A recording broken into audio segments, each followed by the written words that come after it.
Good afternoon. I'm Ann Dunkelberg with the Center for Public Policy Priorities, and I appreciate the opportunity to testify today.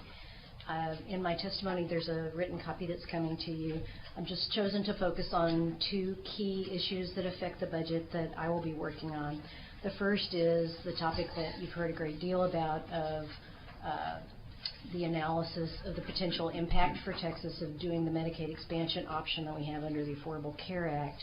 And the table that you see before you should look familiar. It uses the same numbers that were in your HHSC presentations yesterday, drawn from their most recent model of cost impact of the Affordable Care Act Medicaid expansion.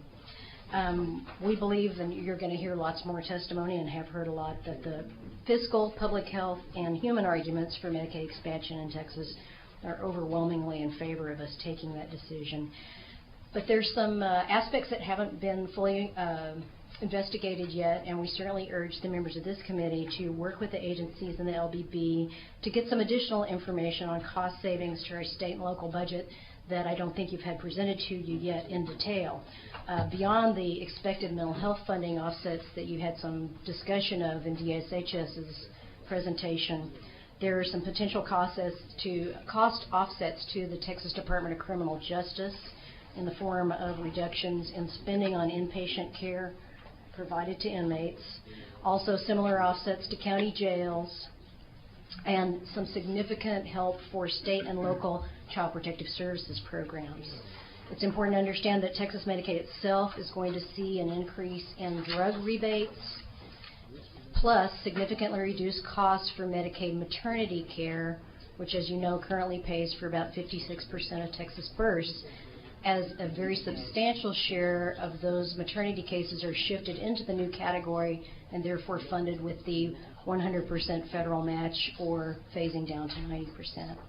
And then finally, the state treasury, as you're no doubt aware, it will be experiencing some significant increases in health plan premium tax revenues, both from a Medicaid expansion if we do it, as well as from the increased coverage through the health insurance exchange that will happen in Texas. The other issue that I show you one graphic on from my talented coworkers, not myself, is just a graphic presentation of the reduction in funding for family planning services at the Department of State Health Services. The center is one of the members of the Texas Women's Healthcare Coalition. You heard from Dr. Riolini earlier.